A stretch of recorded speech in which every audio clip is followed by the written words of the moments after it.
Hello दोस्तों, मेरा नाम अभिषेक है। आज इस वीडियो में आपसे बात करने वाला हूँ, आपको एक्सप्लेन करने वाला हूँ कि आखिर क्या सैलरी में अंतर रहता है बेसिकली जो क्लर्क्स रहते हैं और जो शिक्षक वर्ग 3 रहते हैं। मेरे पास काफ़ी सारे मैसेजेस आए, काफ़ी सारे लोगों ने पूछा कि क्या वो क्लेरिकल जॉब जॉइन करें या शिक्षक वर्ग 3 जॉइन करें। तो देखिएगा, बिना कुछ सोचे-समझे उनको शिक्षक वर्ग 3 की तरफ जाना चाहिए, क्योंकि देखिएगा मैं आपको बताता हूँ कि अंतर आखिर क्या है बेसिकली आजकल सैलरीज़ में। अगर हम 38% महँगाई भत्ते की बात करें, क्योंकि महँगाई भत्ता का सीधा असर होता है आपकी सैलरी से। जितना ज़्यादा ग्रेड पे उतना ज़्यादा आपका महँगाई भत्ता का असर। तो बाद में देखिएगा आज के दौर पे अगर 38% महँगाई भत्ता मिल रहा है तो एक क्लर्क उसका अराउंड 24,000 उसकी सैलरी बनती है इनिशियली, जो एक लिपिक रहेगा मध्य प्रदेश का, क्योंकि 1900 ग्रेड पे है और 19,500 इसका बेसिक है। वहीं पे शिक्षक वर्ग 3 की बात करें तो उनका 2400 ग्रेड पे है, 25,300 उनका बेसिक इंडेक्स है, जैसे वो जॉइन करते हैं। तो अगर बेसिक अंतर की बात करें तो 32,000 से भी ज़्यादा लगभग सैलरी एक शिक्षक वर्ग 3 की बनती है आज के दौर पे। इनिशियली जैसे जॉइन करता है 38% महँगाई भत्ते के साथ, वहीं पे जो क्लर्क्स हैं उनकी 24,000 एप्रॉक्स बनती है। तो सीधा जो सैलरी का अंतर है वो 8,000 से भी ज़्यादा है।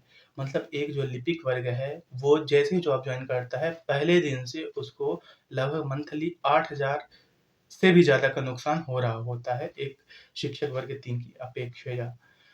वहीं पे दोस्तों अगर बात करें कि ये आगे चल के कितना बढ़ता है, तो ये बढ़ता जाता है और आप मान सकते हैं कि लगभग 40 से 50,000 तक जब वो रिटायरमेंट की फेज़ पे पहुँचते हैं, तो ये अंतर इतना ज़्यादा बढ़ जाता है। जैसे-जैसे मान लीजिए महँगाई भत्ता जैसे-जैसे बढ़ेगा, तो ये जो अंतर है, ये फासला है और बढ़ता जाएगा। मतलब लिपिक नीचे ही रहेगा और जो शिक्षक वर्ग 3 है इवेन, वो आगे ग्रो करता जाएगा। तो असल में यही लिपिक वेतन विसंगति है कि पहले जो लिपिकों का ग्रेड पे था या फिर उनका वेतन था, वो शिक्षक वर्ग 3 के बराबर था और पहले लिपिकों का ज़्यादा भी था एक्चुअली। लेकिन 1981 के हिसाब से इनका बराबर था। उसके बाद जितने भी पे कमीशन्स आए हैं, धीरे-धीरे ग्रेजुअसली करके लेखकों का कम होता गया, वहीं पे रोका रखा। अब बकाया जो संबंध है उनका बढ़ाता गया। तो बाद में जो बहुत सारे ऐसे पोस्ट हैं, देखिएगा 2016 में बढ़ा था, 6 में बढ़ा है। मैं बहुत सारी वीडियोज़ ला चुका हूँ, तो मैं रिपीट नहीं करने वाला।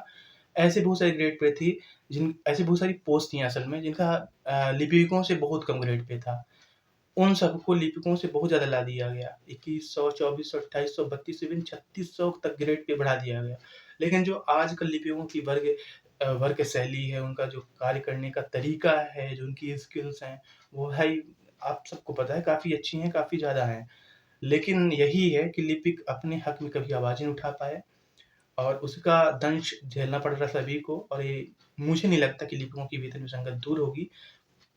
क्योंकि अदर साइड जो समयमान वेतनमान है उसकी बात चल रही है।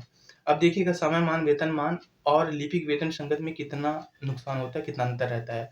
तो बाद में 20 साल बाद आपको 20 साल एटलीस्ट नौकरी करना है, तब आपको समयमान वेतनमान का लाभ मिलेगा जिसकी ये फाइट चल रही है। तो 20 साल बाद आपको मान लीजिए कि 2 से 3 हज़ार का अगर मान लीजिए फ़ायदा होता है ओवरऑल टोटल एमोल्यूमेंट्स मिला के, ठीक है ना? उस टाइम क्योंकि जब आप 20 साल कंप्लीट करेंगे तो आपको लगभग 1-2 इंक्रीमेंट ज़्यादा मिल जाएगा जितना भी है। लेकिन आज के दौर के हिसाब से अगर देखा जाए तो 8,000 आप बेसिकली 8,000 से भी ज़्यादा आपको नुकसान हो रहा है और तब 20 साल बाद आपको कम से कम नहीं तो 30 से 40,000 तक को नुकसान होगा कंपाउंड बेसिस के आधार पे। तो एक तरफ आपके पास 2 से 3,000 है जिसके लिए समयमान वेतनमान को प्रोपेगेट किया जा रहा है और दूसरी तरफ जो मध्य प्रदेश का जितना भी तबका है जो असल में लिपिक वेतन विसंगति है, जिसकी बात कोर्ट में भी चली, माननीय हाई कोर्ट ने भी बोला था कि लिपिक वेतन विसंगति अब इसे दूर करो। ये 1996 या 95 के आस-पास से था। इतनी सारी कमिटीज़ बनी। तो ये है दोस्तों ओवरऑल मेरे पास काफ़ी सारी क्वेरीज़ आ रही थी तो मैं एक्सप्लेन कर दिया कि जो एक क्लर्क है, उसकी सैलरी बहुत कम है, वर्क प्रेशर ज़्यादा है एंड जो क्वालिफ़िकेशन है या फिर जो टफ़नेस है, वो भी क्लर्क्स में ज़्यादा है।